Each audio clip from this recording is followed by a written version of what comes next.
بەڕێزان بەردەوامین گفتوگۆ دەکەین لەبارەی موچەوە موچەکەی دێت دەزانم من پرسیاری ئێمە و ئێوەشە هەر نەک لەوە بۆ تۆ ئێستا پرسیاریش بێ بەڕاستی ینی خەڵک پرسیارەکەش ناکات چونکە ئەوەندە وترا موچە دێ و نەهات ئێستا خەڵک لەوە بۆ تۆ پرسیارەش بکە گفتوگۆی ئەم پرس و باساکەین با بزانین هەنگاوەکان بەکوێ گەشتون گفتوگوێم بابەتاکەین لەگەڵ زۆر بەڕێز کاک سۆران عومەر ئەندامی ئەنجومەنی نوێنەرانی عێراق کاک سۆران سڵاو لێبێ سپاس دەکەم سپاس بۆ بەشداریکردنت لەگەڵمان پرسیارەکەم ڕەنگە لایەندارانە بێ بەڵام دەڵێم بەغدا بۆ موچە نانێرێ بووە بە خەڵکی هێرێمی کوردستان دەکا دەزانم لایەندارانەیە بەڵام ینی ئەگەر کێشەیەکیە لەگەڵ سەڵاتدارانی هەرێما بەڵام بۆ موچەی لە خەڵک گرتوۆتەوە بەڵێ بە ناوی خوای بەخشندەی میهرەبان بەغدا بۆیە موچە نانێرێ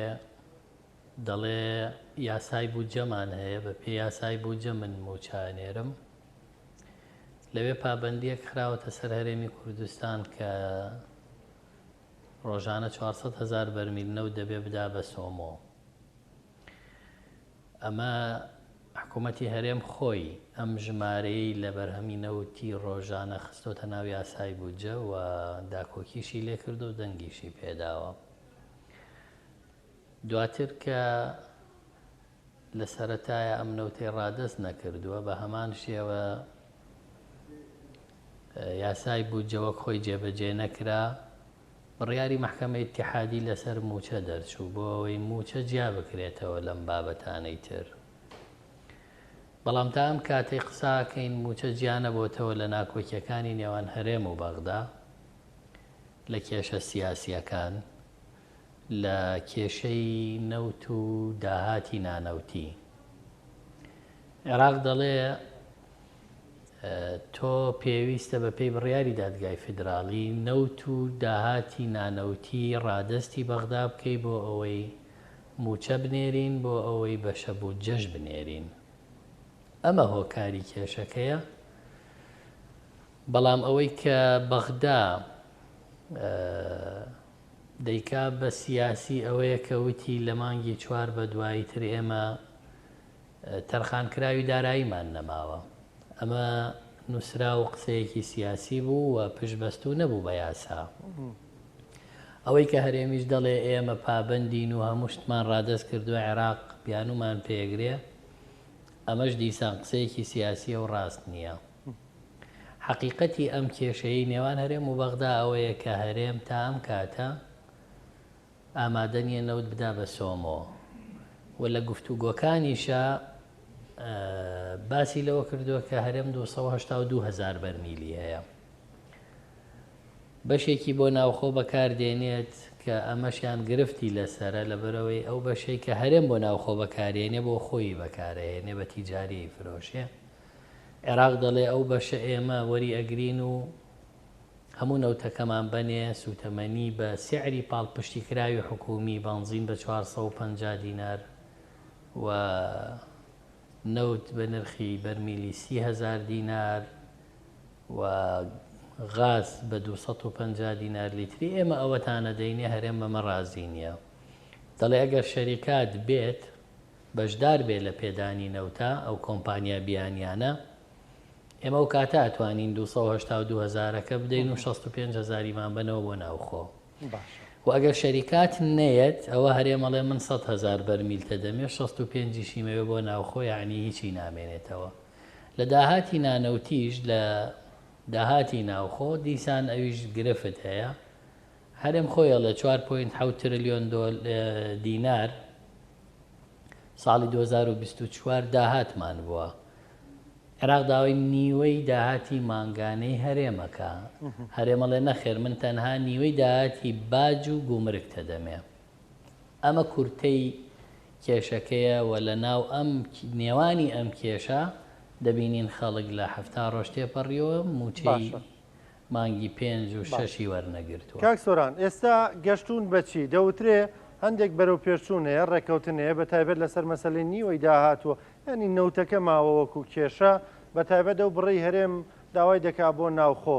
ئایا عێراق لەسەر ئەوە ماوە هەرێم دەڵێ 65,000 بەرمیل و عراق دەڵێ 46,000 یعنی عراق کێشەی 20,000 بەرمیل نەوتی هەیە لەگەڵ ئێمەیە؟ نەخێر ئەوە دەتوانرێت چارەسەر بکرێت کێشەی تەوتینە کێشەی داهاتی نانەوتیە کە پێشتر هەرێم لە ساڵی 2024 بۆ 5 مانگ نزیکی 399 ملیاری نردووە مانگی وا بووە 80 ملیار 90 ملیاری نردووە بەڵام لە ساڵی 2025 نردنەوەی ئەم داهاتە بووە بە ئەخیر مانگ بۆ بە 48 ملیار بە کۆی گشتی ئەو 4 مانگە 199 ملیاری داوەتەوە بە عێراق. ئێستا عێراق هەر مانگێک داوای 200 ملیاری کردووە کە ئەکاتە نیوەی ئەو داهاتەی هەرێم خۆی وتوێتی. مەوزوعی 65,000 و 45,000 و ئەوانە لە ڕاستیە گرفتەکە ژمارەی 65 و 25 نییە گرفتەکە ئەوەیە ئەمەی بۆ داهاتی بۆ بەکارهێنانی ناوخۆیە لە نەوت دەفرۆشرێتەوە بە پاڵاوگەی کار و لاناز بە تیجاری دەفرۆشرێت لە بازاڕ یان وەکو باقی محافەزاتی تر بەنزین دەکرێت بە 450 دینار و حکوومەت تەحملی ئەو پارەی تریەکە لە هەرێم لەمەیە ئەڵێ کاتێک بە سیاری حکوومیەگری هەرێم لەمەیە دەڵێ خۆم بە نرخی پاڵپشتی کرا و نەخێر هەرێمەڵێ تۆ ئەو بەنزینەم بەرێ ئەو سوتەمەنیە ئەو 65,000 بەرمی لە نەوتە من ڕۆژانە لە ناوخۆ بەکاری هێنم بۆ بەکارهێنانی ناوخۆ بەڵام بەکارهێنانی ناوخۆ لای هەرێم ئەوە نییە کە لە عێراق هەیە وەکو باقی محافەزات بەنزین بە 450 دینار بێ دەیفرۆشێ بە دوو پاڵاوگە بە تیجاری ئەوانیش بەنزینەکەی لە بازاڕی ئازادە ئافرۆشن بە بازرگانی. ئێمە وەکو خەڵکی هەرێم لەوە سوودمەند دەبین کە عێراق نەوتەکە بەرێ و سوتەمەنی پاڵپشتی کرا و بۆ خەڵک دابین بکە. هەرێم نایەوێ ئەمە بکرێ و ئەشی بینن لە ڕۆژانی ئایندا هەرێم ناچێتە ژێرباری ئەوەی بانزین بە 450 دینار بدرێ بە خەڵک لەلایەن عێراقەوە دەیەوێ ئەو 65,000 بەرمیلە بشکرێ بە 45 خۆی وەریگرێ و بیفرۆشێ لە بازاڕ ڕەشە. باشە کاک سۆران باسی یەکێک لە خاڵەکانی تر باسی لە تەوتین کرد ئەمە کام تەوتینە؟ تەوتینی بەغدایە یان هەژماری منە ینی بۆی وازەح بێ سەرێح بی. هەژماری منە بەڵام دەبێ هەژماری من ژمارە حسابیەکەی فەرمانبەر کە بۆ یەکرێتەوە ناوی ئایبانە ڕقم حسابیەکەی بخرێتە پاڵ لیستی موچە ناوی چواری ناوی دایک مەوالید لەم لیستە ئایبانەکە ژمارە حسابی فەرمانبەرەکەش بدرێ بە عێراقشکە عێراق دەیەوێ خۆی تەمویلی موچە بکاتە سەر هەژماری بانقی فەرمانبەرەکە ئەو بەوە دەڵێت تەوتین. باش واتە کێشەی نییە لەوەی هەژماری من بێیان سەر بە بانکە فیدراالەکان بێ؟ نا بانقەکانی ناو هەژماری من و دەرەوەی هەژماری منیش هەموو بانقێکن ڕێپێدراوی بانکی ناوەندی عێراقن. هەژماری من کێشەکەی ئەوەیە کە 6 بانقە دەبێ هەموو بانقەکان خەڵک ئازاد بێ بە ئەهلی و حکومیشەوە بەڵام ئەم تەنها ئەهلیەکانی هێناوە و کەمیشی کردوتەوە بۆ چەند بانقێک. عێراق ئەوەشی قوبوڵە بەڵام ژمارە حسابی فەرمانبەرەکە بدرێ بە عێراق لە ناو لیستی موچە بۆی وزارەتی دارایی عێراق موچەکەی بخاتە سەر. باشە هەرێمی شەڵێ نەخێر ئەبێ پارەکە بەی بە من باشە منەی خەمە ناو حسابی فەرمانبەران لە هەژماری من. باش کاک سۆران ئەمەی کە باسمان کردمە هەمان و گەرم و کێشەیە کە ساڵانێکە بەردەوامە و ئیتر شڵا ڕەنگامە بتە و دوانە ینی تا ڕادەیەک هەندێکی کۆتایی پێبێ هەندێکی بەڵام پرسیارە جدیەکە ئەوەیە ینی بەغدا بۆ عقوبەی فەرمانبەرانەدا 7 ڕۆژە خەڵک موچەی وەرنەگرتووە ینی ئایا ئەمە لەگەڵ محافەزەکانی دیکەدا دەکرێ ینی بۆ نمونە هەرو پرسیاری خۆت بووی پێم وا بێ شتێکی وات نووسی بوو کە دەڵێ ئایا گەر بۆ نمونە پارێزگایەکی دیکە بەغدا کێشەی لەگەڵ پارێزگارەکەی و لەگەڵ دەسەڵاتدارەکانیا بێ موچەی خەڵکەکەی ڕدەگرێ لە مووسڵ بینیمان داعش مووسڵی داگیر کرد بەڵام موچەی خەڵکەکەی بۆ دەنار بەغدا ئێستا ئەگەر کێشیان لەگەڵ ئەم حساب و کتابەیە هەیە بۆ عقوبەی خەڵکەکە ئادەن بەغدا. خۆی ئەمە نیگەرانی لای هەمومان دروست کردووە کە بەغدا بەداخەوە کاتێک دەڵێ هەرێم پابەند نابێ بە یاسای بودجە بە بڕیاری دادگای فیدراڵی هیچ ڕێکارێک بەرامبەرەوانە ناگرێتە بەر کە پابەند نین. خۆیە بینێت عێراقی بینێ نەوتی هەرێمی کوردستان تاڵان فرۆشەکرێ بە بەرمیل بە تەنکەر ئەبرێتە دەرەوەی ئەم وڵاتە. هیچ ئیجراعاتێک لەسەر ئەوانە ناکا کە ئەم هەموو داهاتابن دێ ئیجراعات لەسەر موچەخۆرێکە کاکە ئەرکی خۆی بەجێهێناوە و دەوامی کردووە و پێویستە پارەکەی پێ بدرێ موچەکەی پێ بدرێ نایداتێ. بەڵێ ئەمە خەلەلێکی گەورەیە و ئەمە دەیسەلمێنێ عێراق لەم بابەتە مەبەستی خەڵک نییە. ئەگەر مەبەستی خەڵک بێ موچەکە دەنێرێ و ڕێکاری یاسایی بەرامبەر ئەواناگرێتە بەر کە داهاتی ناوخۆ تەسلیم ناکەن باشە و نەوتیش نادەن بە سۆمۆ کە پێشێلی یاسایە. ئەمە بەڵگە نییە بەدەستبوون و ئێوەوە دەزانین پرسەکە ئێستا لە ئەنجومەنی نوێنەران دەرچووە و لای جێبەجێکردنە لای حکوومەتە، بەڵام ئەمە بەڵگە نییە بەدەستیەوە ئێوە نوێنەری خەڵکن ینی حکوومەت بانکەنە پەرلەمان ینی بانگشتیان کەنە پەرلەمان ئەمەیان پێ بڵێن و لەسەر ئەمە ئایا ناتوانرێ ڕێکاری یاسایی بگیرێتە بەر؟ ئەزانی کاکڕانکۆ ئێمە کۆبوونەوەی دوێنێی ئەنجومەنی نوێنەرانی عێراق نزیکی هەفتە ئیمزا 4 فراکسیۆنی کوردی تەسلیمی جێگری سەرۆکی پەرلەمان بەڕێز موحسین مەندەلاویمان کرد کە بابەتی موچەی خەڵکی هەرێمی کوردستان بکاتە بڕگەیەکی تازە لە ناو کۆبوونەوەی ئەنجومەنی نوێنەرانی عێراق. ڕاستە نیسابی یاسایی نەبووتی ئەگەر بیخەمە دەنگدان نیساب نییە و دەنگ ناهێنێ، بۆیە ئێوە لە ناو کۆبوونەوەکە بە نوقتە نیزام قسەی خۆتان بکەن. یعنی داخڵکردنی بڕگەیەک بۆ بەرنامەی کار پێویستی بە دەنگی زۆرینەی ئامادەبووانە کە نیساب هەبێ، بەڵام نیساب نەبووە. لەم کاتەیە کە ئەنجومەنی نوێنەرانی عێراق بەرەو تەمەنی کۆتاییەچێ و مانگی 11 هەڵبژاردنە ناتوانرێ ئەوە بکە و جگەلەوە ڕێنادەن ئەم ڕێکارە بگیرێتە بەر. ئەوان ڕێنادەن لە بەرەوەی زۆرینەن. ئێمە هەموو کورد 62 پەرلەمانتار ناتوانین ئەوان ناچار بکەین کە زۆرینەیەک پێک بێنین بۆ ئەو بابەتە. ئەمە وازەحە و لە ڕابردووشە ئەم کێشانە هەر درێژ بۆتەوە و هەروەکو حیکایەتی مێش وتراوەتەوە و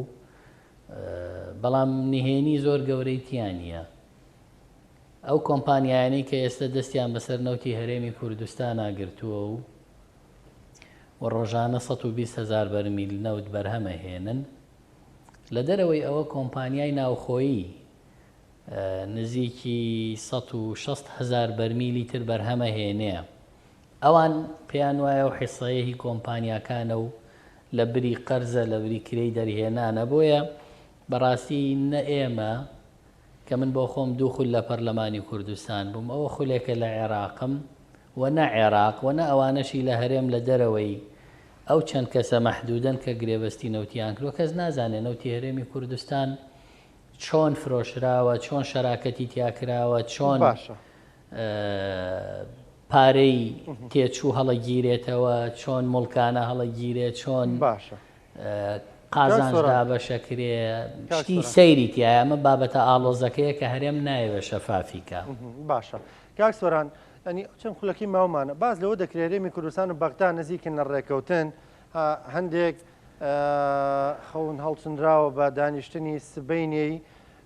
دادگای باڵای فیدرالیەوە، هەندێکی تریش دەڵێن ئەو لیژنەی کە سوودانی دروستی کردو پێ دەچێت تا سێشەممە راپۆرتی کۆتایی خۆیان بدەن. زانیاریانەی هەیە لای تۆ چییە؟ ینی هەرێم و بەغدا بەکوێ گەشتون؟ ئایا ئەم هەفتەیە کە هەموو خەڵکیان چاوەڕێ کردووە کە ئەم هەفتەی تر ڕەنگە موچەیەک ڕەنگە 2 موچە ژوەرگرێ؟ ینی چییە؟ زانیاریەکان لای تۆ چییە؟ بەکوێ گەشتون ڕێکەوتنەکان؟ طبعاً جیاوازی لە نێوان هەرێم و بەغدا لەسەر ڕێکەوتن زۆرە. دوێنێ ئەمریکیەکان پەیوەندیان بە هەردوو لاوە کردووە کە چەند ڕۆژێکی تر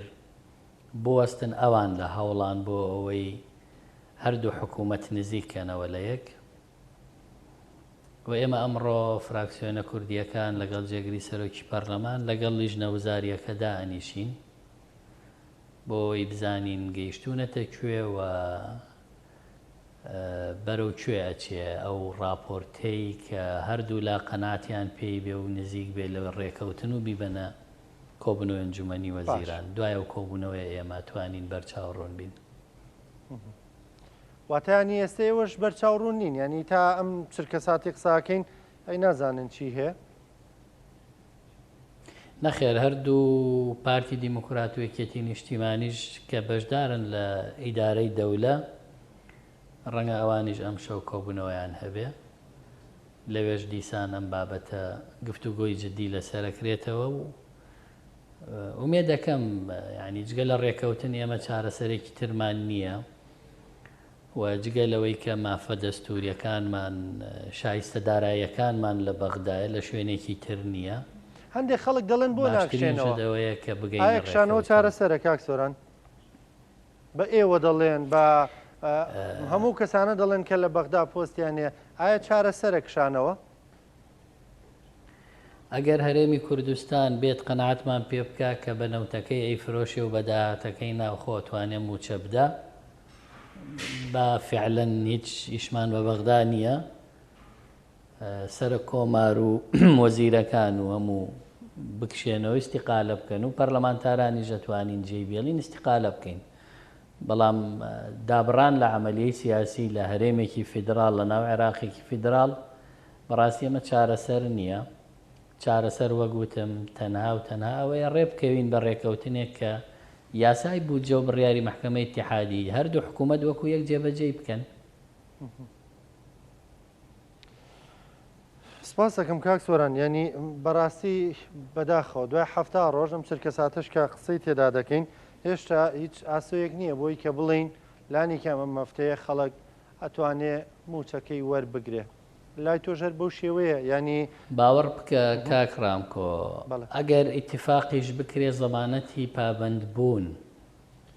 چ لە هەرێم چ لە بەغدا کەس ناتوانێ بیکە